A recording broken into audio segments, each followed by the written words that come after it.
The British capital, Olawale Ismail is a senior lecturer at the African Leadership Centre of King's College London. Great to see you, Olawale. Can we trust the result from Cameroon? I'm not sure we can, given historical antecedent of our elections have panned out in Cameroon in the last 40 years. I wouldn't think anyone will want to trust the result of the election that much. But what is also very instructive is that the margin of victory now in this election is the lowest margin of victory for President Biya since inception. So it shows something is not right. It shows there's a shift. Something is, even with whatever has been done to the result or the outcome of the election, it also shows that, there is increased sensitivity to what might happen if this result is seen as being quite lopsided, far more than necessary. Do you think that stability and security is now the responsibility almost of the opposition's candidate, Issa Chiroma? If he doesn't accept it and keeps asking his supporters to come onto the streets, could there be serious problems?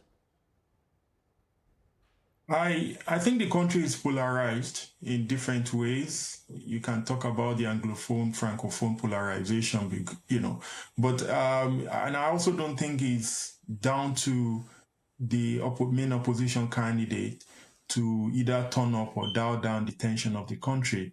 I think irrespective of whatever the opposition candidate says or does, the reality remains that the country is fragile, is quite polarized. Even before the elections, there have been tensions, there have been conflict and insecurity in the far north. You have the Boko Haram insurgency raging in the northwest and the southwest. You also have the Ambazonia, the Anglophone problem divide. So there are already enough minds in the system ready to blow up, already blowing up, irrespective of this election. So whatever the outcomes of this election, whatever the opposition candidate says, it can only add fire or fuel to a fire that is already burning in Cameroon.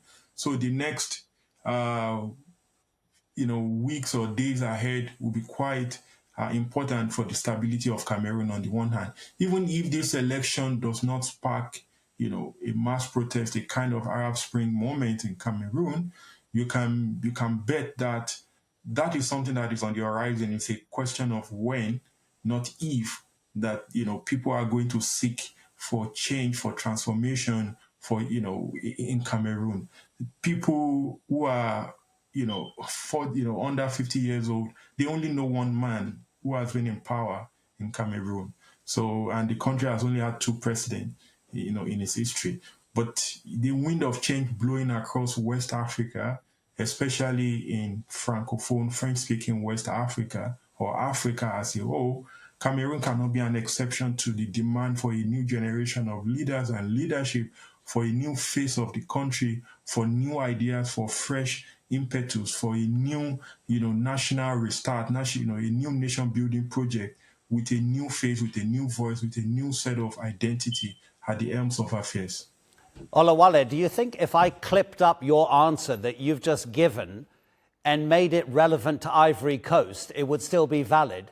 Côte d'Ivoire had an election on Saturday. The early results are showing that Alassane Ouattara is going to secure a fourth term. Are there similarities between the two presidential contests and the results? Immense similarities, however you want to, to define it. President Alassane Ouattara in Côte d'Ivoire, all indication of the early result shows that he's won, for the fourth time. You look at Cameroon, you look at Côte d'Ivoire, the two people at the helms of affairs, one is 92 in Cameroon, the other one is 82 in Côte d'Ivoire.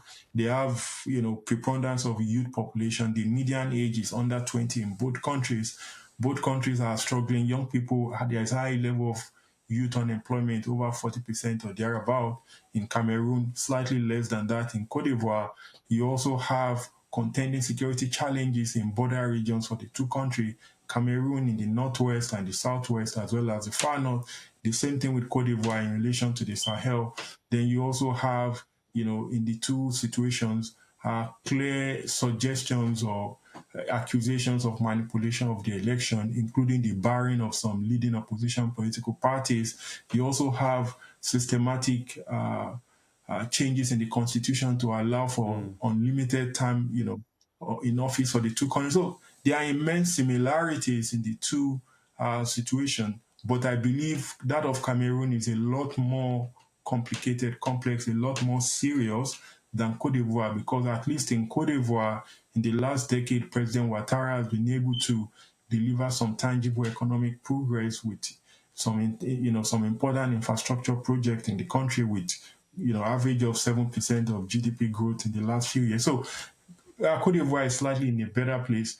The possibility of an uprising or mass protest is a lot less in Cote d'Ivoire and a lot higher in Cameroon. Olawale Ismail, so fascinating to hear your analysis. Thank you so much indeed.